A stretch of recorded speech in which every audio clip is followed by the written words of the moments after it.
Okay, nagbabalik po ulit tayo. Bali, inaasahan po magla-lapse na yung enrolled bill na ito na SB number 2816 sa August 14 or August 15. Yan, pinaka-eksakto. August 15, lapse in tulo na po ito. Ayan. So, marami pa pong magaganap. Kahit sabihin na natin na ito po ay naging ganap ng batas. Ayan na lang din po kasi yung inaantay eh. Marami po nag-aantay dyan. At nag-aantay din po dyan yung mga magpipetisyon dito. At yan po ang ating pag-uusapan.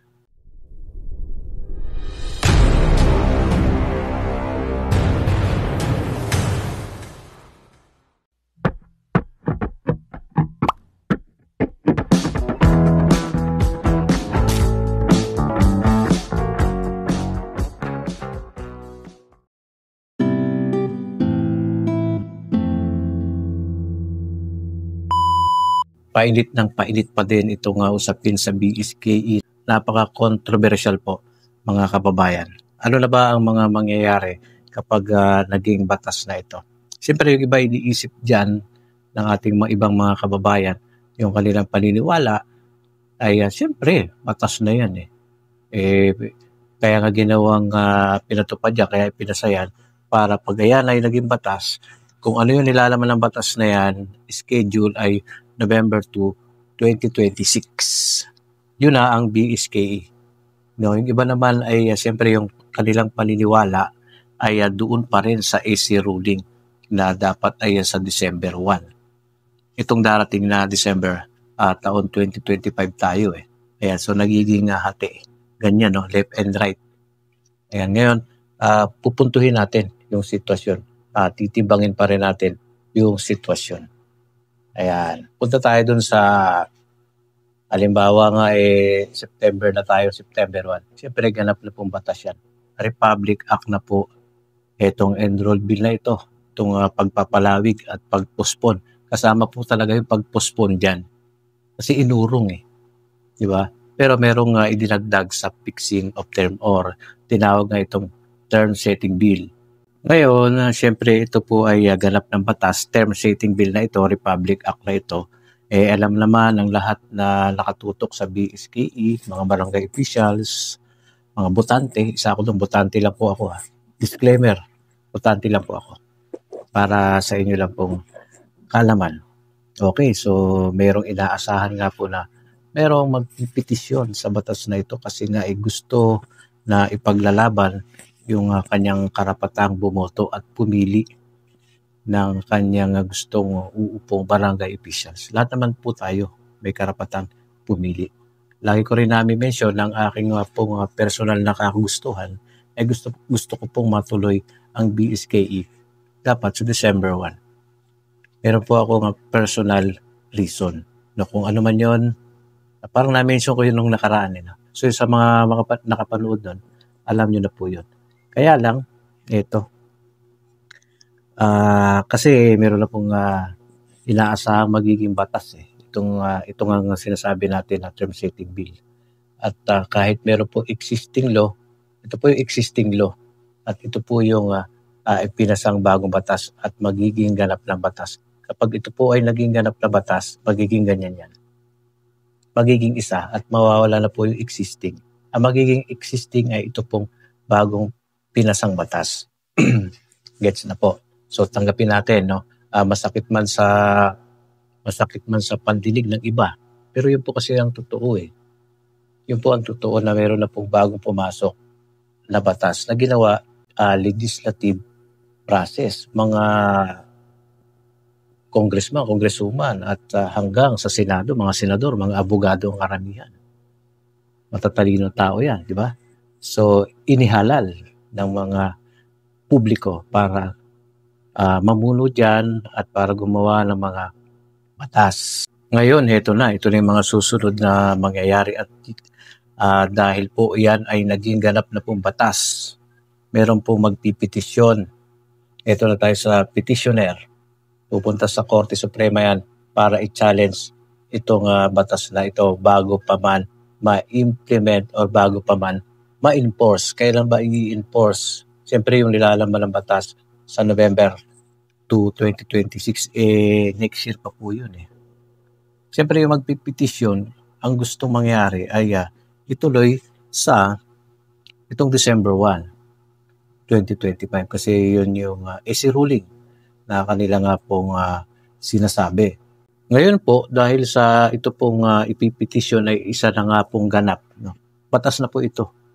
Bali mailalagay na yan, kumbaga by the book na yan, nasa libro na yan kasi nga po Republic Act na, isa na pong ganap na batas at hindi na po basta-bastang matitibag, ita-challenge na lang ito, no? Hihingiin ang final, kumbaga yung final arbiter, no? Lumapit sa final arbiter itong petitioner. Tingnan nyo nga po kung itong batas na ito ay naaayon sa batas or hindi naaayon sa batas, no? Kumbaga unconstitutional or constitutional. Kasi kung re-reviewin natin yung past na BSK 2023 ay unconstitutional daw nga po, no? Na strike down ng ASEA na unconstitutional kasi nga hindi saklaw ng kapangyarihan ng legislative ang pagpospon lamang. Ang kanilang trabaho kasi ay gumawa ng batas at gagawa sila ng batas na meron po talagang napakagandang dahilan para maging batas ang kanilang ipatutupad. Walang batas dun Kumbaga, tinutulan lang nila. Kumbaga, inusog lang yung schedule ng BSKE na talaga naman unconstitutional po. Ano din yung iba kasi iniisip, ayaw ko daw matuloy. No? Binibigyan ko po yan palagi ng paliwanag, both side. No? Kasi nga, nasa gitna lang tayo At siyempre, kapag sa tingin ko na kung sino yung mukhang mas malapit sa katotohanan, yun po din yung aking point of views. No, ngayon, ito ang sitwasyon kasi. Ayan na po ay ganap ng batas na. So, sabi ko kanina, mahirap na pong ibagin yan. Hindi na basta-basta yan. Wala na pong ibang nakakataas sa batas maliban lang kung dito sa SC ay papanigan ba itong petitioner na ito o hindi. Kung noon ay pinanigan, kasi malilaw naman ang unconstitution, ngayon ay matalino nga sabi ko matalino itong mga mababatas na ito. Mukhang hindi nila hayaan na matalo muli sila. Biruin nyo, ang dami nilang nagpatupad ng batas na yan. Itong SB number 2816, mga congressman at mga senado. Tapos ang versus lamang ay si Atty. Macalintal. Hindi naman po siya nag-iisa. Meron po siyang mga kasama dyan na magpipetisyon. Kasi may mga din yan magkakala po yan ng mga pirma, no, bago yan i-file doon at meron po yan silang siyempre nga pinakaparang letter, no, formal letter na kasama doon sa pagpetisyon para kanilang ipetisyon na ang isang batas ay hindi naayon sa batas. Kasama yun sa kanilang paliwanag. Siyempre, babasahin niya ng mga judge sa AC, siyempre, at kanila pong pag-aaralan yan. At kapag magkaroon na po ng takdang mga araw, magkakaroon siyempre ng mga hearing. Iko-contest nga yan. Ngayon, kung kasi ganap ng batas September, so sabihin natin nagpunta ng September ang nagpetisyon. Sabihin natin September 1. September, October, November, December. Meron pong 3 months para sa December 1 yung nakatakda sana. Sana nga meron na po kasi bagong batas. So, paano po yun? Paano po yun mga kababayan? Kayo nga po tanungin ko. Pinitisyon ito kasi meron ng ganap na batas So, wala na yung December 1. No, ita-challenge na lang ito. Kayo po dadaan po sa proseso yan. Ang proseso po, pag nag-petition ka sa AC, ang pinaka-maximum dapat ay at least 1 year to 2 years. Dapat ay magkaroon na po ng desisyon sa ipinail na pagpetisyon. So, sa loob kaya ng 3 buwan, or dapat bago mag-December, sabi natin 2 months, mula nung ipinail ang petisyon, September, October, sabi natin September, October, November, o di 2 months. Dapat sa loob ng 2 months po o kalagitnaan ng November, dapat tapos na yan. Dapat makapag-desisyon na po ang AC dyan kung yan ba ay unconstitutional or konstitusyon. Kasabay nun, kung dapat masabi nilang unconstitution, dahil ang ipipetisyon ay pigilan ninyo yung November. Hindi nga, ganap na nga pong batas. Isipin niyo po yan palagi. Naging ganap na nga pong batas. Na wala na pong nakakaangat sa batas. So, kino-contest na lang to. So, titignan na lang yung desisyon ng AC. Sabi ko nga kanina lang, yung proseso. Kakayanin ba ng 2 months or 3 months? Yun po ang pinupunto ko sa inyo. Kaya iba iniisip, gusto mo lang mapuspon Hindi po kasi sitwasyon ang tinitignan ko. Yung po pwede nang mangyari. O kayo po, isipin ninyo.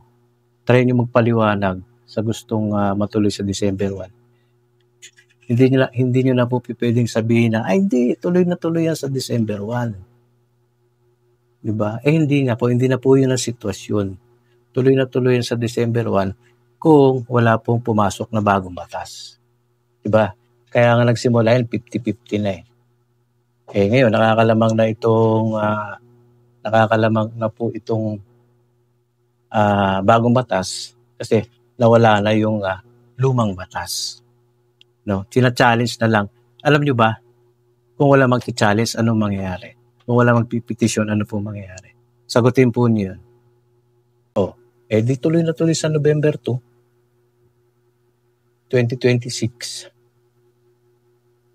Masakit lang sa tenga yun na gustong matuloy yung talagang gustong matuloy sa December 1. Isa na ako doon kasi gusto kong matuloy sa December, kaya lang hindi nga Andito tayo sa content natin na pinaliliwalag natin sa inyo yung sitwasyon. Ngayon naman po, meron kasi nag-ano na TRO. Ito maganda to. Medyo kasi yung huling content natin, naguguluhan sila dun No? Sinabi ko na useless na yan kasi ganap na pong batas yan. No, para magiging pang-delaying tactic na lang yung TRO Ang epekto po lang po ng TRO dito sa higher court, no, kung tutuusin ay itong TRO ay hindi po pwedeng i-invalidate ang isang ganap na batas. Hindi po porket na nakakuha na ng TRO ay yung batas ay cancel. Yung iba yun ang iniisip pag may TRO, cancel na yung batas. Hindi po pwede yun. Pero ang hirap ng pinagdaanan niya, pinagbutuhan niya sa legislature. Tapos isang TRO lang, cancel na. Hindi po yun. Kasi yun yung iniisip ninyo. Kaya akala niyo, pag may TRO, wala na. Hindi po. Pwede pong gamitin ang TRO para lang i-challenge. Pero hindi po yun yung pag sinabing TRO, cancel na, no? At yun nga, sabi ko, hindi pwedeng i-invalidate ang isang batas. At hindi rin po pwedeng i-prevent ng TRO ang isang magiging batas. Makaka-apekto po yan. No, kasi nga, ako nga, inisip ko nga kung sa tingin nilang unconstitutional pala ito, di sana, nung una pa lang, nagpalabas na ng TRO ang AC para hindi na magtuloy-tuloy yung batas na yan. Diba? Ba't hinayaan maging batas kung magiging unconstitutional naman pala? Diba parang kalokohan lang? Isipin po ninyo yung pinupuntos ko doon. No, ito po ang pinaka-short summary ng TRO. Pwedeng, sabihin natin, nag-issue ng TRO. No? Nag-issue ng TRO ang SC kasi china-challenge na ito habang gumugulong yung kaso. Bago pa man maipatupad itong, kumbaga, i-enforce na batas na, i-enforce na lang. Ang epekto po ng TRO dito ay yung implementation. Yung po na pinupuntos natin din. No? Yung pag-implement, pwedeng mapigilan yung pag-implement or pag-enforce. No? Pero mali po yung sa pagkaunawa ninyo, yung mismong batas ay i-invalidate, hindi po yun. Yung pag-enforce lang, pwedeng maka-apekto itong TRO. Pero depende pa po yun kung ang executive judge ay kung ang executive judge ay papabor na mag-issue ng TRO. Nagets na po, o malinaw po yung paliwanag natin doon, ha. So, isipin po ninyo yung sitwasyon. Unang-una, parang kulang na sa oras, September, ganap na po batas yan. Batas na talaga. Pag nag-lapse. Diba, andun po tayo sa pinag-uusapan na pag nag-lapse na at hindi na nagbago ang isip. No? Hindi na binito, kung pinirmahan or pirma, pareho lang din yun. Pero sabi nga, gugustuhin na mag-lapse na lang. So ngayon, ang magiging sistema po ay kung hindi na po mag-i-issue ng TRO, pwede pong i-challenge yan. Wala pong makakapigil dun sa pagpetisyon na yun. Ang mangyayari niyan, ipipetisyon. Pagkatapos ay ang iintaying desisyon ay kung unconstitutional ba, katulad yung nangyari ng BSKE 2023, di ba? Hindi nga po yun naaayon sa batas. Ang tinitignan ko lang kasi, pwedeng maulit-ulit yun. Po kayong magpapantingan-tingan yun, no? Diba? Tinuring na hindi naayon sa batas, pero natuloy yung BSKE 2023. Nasunod pa rin yung kagustuhan ng mga gumawa ng pagpospon na yun. This time, pwedeng maulit yun. O sabihin natin na ituring na unconstitutional. Halimbawa, ang resulta ay lumabas next year, 2026. Malinaw na walang eleksyon ng December 1. Kasi gumugulong ang proseso, dumaan sa September, October, November, December, January, February. O sabihin natin February ang resulta. Tapos na yung December. At tututulong pa yung November, ano yung gagawa na naman ng panibagong batas? Hindi na. Kung ano yung pumasa, yun na yun. November 2 na talaga, 2026. Yun na nga Kaya nga bakit pa, siyempre baka may tutulong naman, iurong na naman yan. Hindi na po tamang sabihin na gano'n kasi panggugulo na yun. Ito na nga term setting bill ay pagtutuldok Period nga, ika nga Term setting bill na nga Wala nang dagdag bawas dyan. Inuulit ko na naman, tuloy-tuloy na po yan. Yun at yun na po ang magiging schedule yun. At di na kayo magkakaproblema sa susunod. O ayaw nyo pa ba nun? Kesa yung ganito na nangyari na, ano ba talaga, magulo. Nagiging magulo kasi kanya-kanyang, kanya-kanyang sitwasyon. Yung especially yung incumbent noong 2023, naulit natin na sinasabi ay hindi normal kasi 2 years lang. Nasa Constitution ba yung 2 years? Siyempre, di ba, wala. Isipin po ninyo yun. 2 years lang. Halimbawa ako incumbent noong 2023. Anong nasa sa loob ko kaya? Natural, hindi normal yan.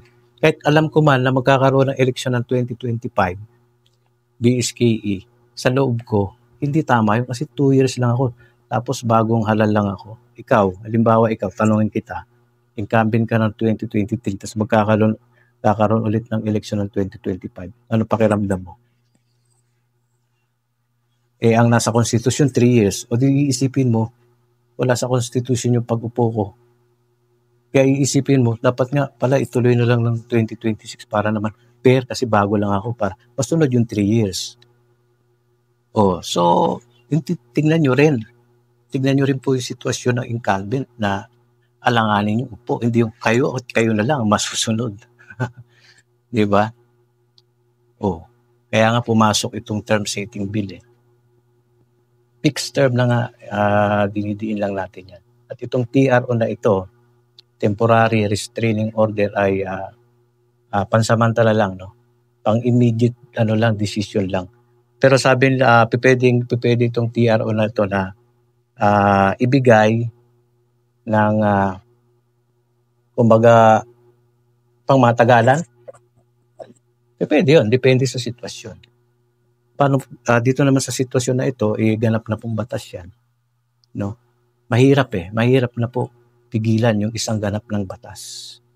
Lalong-lalo na ay gahol na sa panahon. Sa 3 buwan, ang proseso mostly 1 taon. Kaya ba ng 3 months? Tanongin ko, kaya ba ng 3 months na mag-decision sila at mag-TRO? Yan po ang iiwanan kong tanong. So, mahaba na tayo.